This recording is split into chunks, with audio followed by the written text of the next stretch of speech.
Hi guys, it's Jamie here. I'm sorry, I'm going to have to try and shout above the fan. It's melting hot in the UK today. I am taking a little break from the Junk Journal July challenge today because I've done 12 days in a row. I need a break from it. So I saw on Melina Pyant's channel her MS scrap busting challenge, which was to make these cute patchwork pockets for your journals, and they're quite chunky in the sense that they're very easy to put together. You don't have to measure anything, but then they can hold lots and lots of things. I think I have thought of a better way to do the patchworking. I tried doing it her way earlier for my two little pre-made pieces and just kind of struggled holding things in place and gluing them and things like that. So that's the style of what we're doing today, but I thought we would start, rather than just using this big pile of scraps here, which is the idea, you're busting your scraps, rather than just using them straight into the pocket, I thought, why not make a masterboard first, then tear or cut the size that you need to be the front of your pocket, and that way you're not having to try and glue lots and lots of different pieces together. We're just going to make the masterboard first. So it's straight strips is what she used. She also had some torn versions of this as well as straight edged versions. And she inked the edges, so I can do that as well. And she went for coordinating colours, which does make sense to have things that coordinate together when you're creating the patchwork, rather than totally clashing ideas. So I'm just pulling out, this is actually some of the paper I'm using for the journal, for the pockets. This size, I haven't measured it. It's an oblong that once you fold it up makes that size, or that size, depending on whether you use an extra area for the pocket at the bottom, an extra piece, or you fold a piece over. I'm quite liking this size because I tend to make smaller journals, so I'm probably going to go more with this style.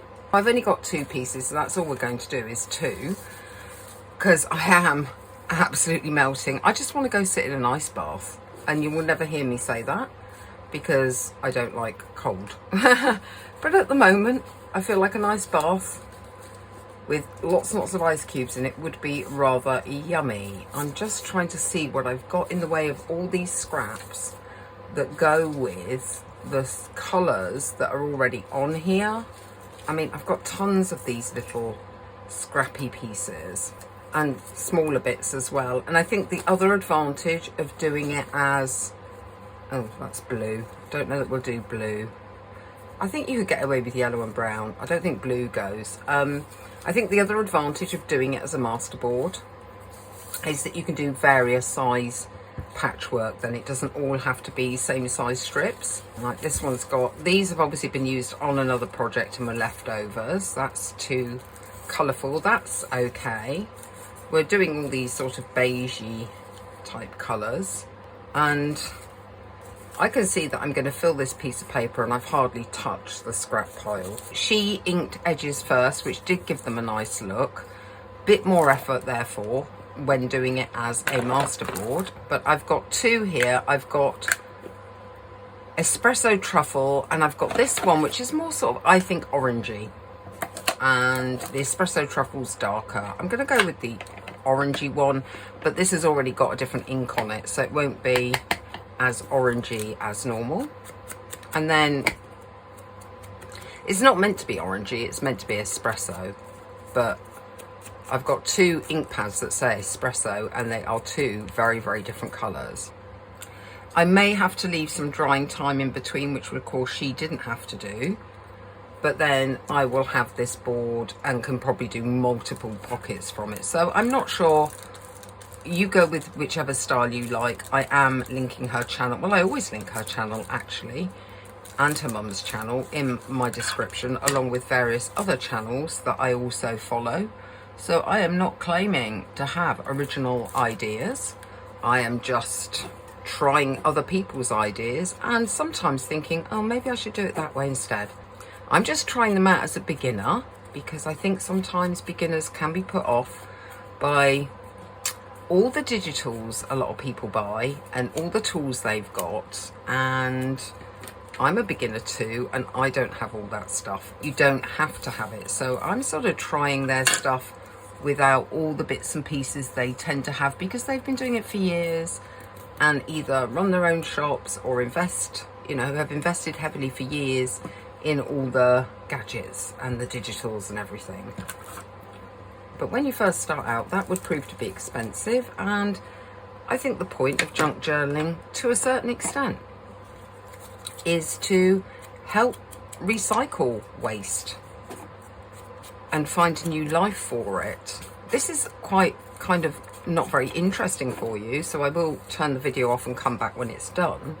But this is just me inking the edges, just to, so that each piece of the patchwork stands out against the other piece, which you will see more when we put the pocket together. I've not got torn pieces. She did one that's I really like, she really liked, which is her torn version. We both are very similar in that we both like more of a grungy look than some people, but I happen to have straight edge pieces. It doesn't even matter if these have not abutted and a bit of the under is coming through because it's matching colours. This gives me a bit more, you see this has got some white, but if I attach it there, it's above that edge anyway, so you won't see that white. It also means, because I'm only using paper scraps, that you are getting a bit more solidness, like 2 layers to the front of this pocket rather than 1, which with the other ones I've only got 1 layer, and it's a bit, not flimsy, but it's not maybe as strong as you'd like it to be, particularly if you are going to stuff the pocket full of tags and interesting bits and pieces. Something else Melina did was she started to do some at a bit of an angle, so they weren't always straight. It doesn't matter that I'm doing 2 different styles on a piece of paper because only this would be a pocket. So this would be the start of another pocket. Remember, you can do 2 different styles on the same piece of, this is just a piece of torn out book. You will be able to make at least 4, if not 6 patchwork pocket fronts from this one piece of paper. You are probably getting the idea of what's going on here. Things going in at angles, strips of paper all onto one large, what's known as a masterboard. I'm going to come back when this is finished and dried, and we will move on to stage 2. This is basically dry. It's a little bit damp, but it's fine. We are going to move on to make the pockets. So the one that I like the most is this one. You just fold it a little bit over both sides. You don't have to measure like this. I don't know if you can see because I'm doing it on top of this, which isn't very sensible. Let's try again. And then a bottom piece, probably about there. Because that doesn't sit so flat, what was done was just a little bit cut out at an angle this way, and then the same on the opposite side to reduce the bulk so it folds better. However, before we put it all together, we need to cut the front of the pocket. So the front of the pocket is going to sit inside of here and not go fully to the top. Cut here. It doesn't matter whether this is straight or not at the moment. We're going to be trimming it down a little bit so it fits nicely. Remember, a lot of this will get covered up. Now, because we're making a pocket, this does not glue to the back. We want the space here. So we are gluing simply this bit to this bit. So we want the glue on here and just the bit that's gluing down, and fold it over and hold it. And where any glue splodges out, we will clear that up with a bit of tissue. Dab that up a little bit. Sorry if the noise of the fan is really irritating, but I am far too hot not to have it on. And it has gone a little bit under here. That's okay, we can get that up. Oh, rounded the corners. I forgot to do that. And I haven't inked the edges. Well, quite a bit I haven't done then. What a surprise. And then this, you can either glue the whole thing down or just glue these two black back flaps so you have a second pocket. And yeah, maybe just try the fancy scissors and do this. Right, so that, apart from a bit of decoration, which you don't have to add but you can add, is your patchwork pocket. I would be tempted, if you don't glue this bit down, to do something inside here to take off some of that whiteness. As I haven't, and I'm not happy with that whiteness, I think I am going to glue this bit down as well. There's still plenty of this left. Right, let's just round some corners off.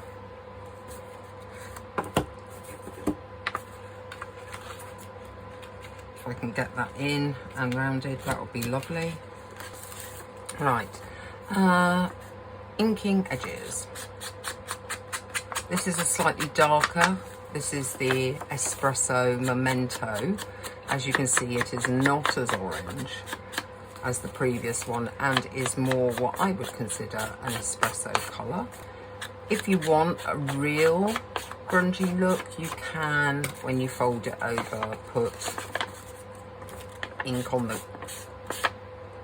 the edges as well. We need to cut that out at an angle again. And I said if I was going to leave it open as a pocket, I wanted to line that inside, didn't I? So let's do that as well. Line here. Does that achieve what I want it to achieve? Followed by this side. This is just a normal PVA, white glue, school glue. Different places have different names for it. Just the cheap glue. Then I'm going to trim along this edge here. And then when I fold it up, there's a bit of white on those bits. So that was worth double checking because I want as little white showing as possible. Just me being fussy. This is non-essential stuff. I will trim around that when that's dried off a bit. Whoops. Get rid of any excess glue. That doesn't matter. It's the inside. As long as nothing catches it, it's fine. It's very thin paper. I should have been a bit more delicate. When that's dry, I'm going to trim around that as well. Got white behind here. I want to slip some paper down that bit. Throw some paper down that side. So this I think I am going to do. Maybe you would want to line the other side of your paper if you feel the white is overpowering. It doesn't have to be perfect. You can have some white showing through. It's just to take the edge off. See if I can get into that to push that down a bit. And then it was just glue these two down and attach to here to make that second pocket. Oh, there's a bit of a mess there, isn't there? Hold on, let me see if I can pull that back a bit. If you give this in a journal to someone, no one examines it as closely as you do. So you do not need to worry about perfection. You could grunge up this bit because the other bits have been grunged up. We now have a pocket that has been lined and this one has been as well. So that to me they are less stark. And then we need to decorate with a little something. It's nice to often mount things, but for speed purposes, I'm not going to this time. I am just going to take that one. That's a flower, so let's do a butterfly on the other one and put them on because they're similar colours. What you might want to do is put a bit more into doing a little attachment here, but I was thinking of just, now it's sticky back, isn't it? That would not be very sensible. It does need a bit of a, but you could put it in as ephemera if you wanted to. Because that's sticky back. Now I've stuck that one down, so that's okay. I could use it on that one. Just do something like that in the corner, just for a bit more added interest. Normally, like I say, you might put a different background on so this stands out a little bit. With this one, because this is a pocket, which I keep damaging because I keep lifting up, I do want to put a background on. Oh, I've got a bit of vellum. That might work. Cut it slightly bigger with some fancy scissors so I don't have to worry too much about cutting straight. That makes sense. Let's just do it that way. To stick to vellum, I really want my, oh no, this is sticky, isn't it? So it's this one. I want my silicone glue for that bit. Put that there, and it will sit forward of that because we're not going to glue it all the way back, so we keep the pocket. Slowly, slowly, some glue is appearing. I didn't get that under all the edges, so you can try smidging it, squishing it and pushing it to the edges. See if that helps. We now have 2 pockets here that can be used. I will use my very boring tags as demonstration. It really does need me to, I know I could paper clip it into place and get it to hold. Just needs that little bit of help to hold until it dries. Once it's dry, it'll be fine. You can put something down here as well, or more bits down there, because it is very, very deep, as you can see. And then on this one, you just have one space, but quite deep. You can get a lot in there. Just to show you, take some out of this one. That one's not going to fit, that one will. And then you've got other bits in here that will also fit in there. So you could have several bits in this one as well. And I haven't even gone all the way to the bottom with those. So that is your patchwork pockets, but that was me using a masterboard to create the patchwork first, rather than trying to glue on individual pieces. I hope you enjoyed that. I hope you enjoyed the adaptation of it.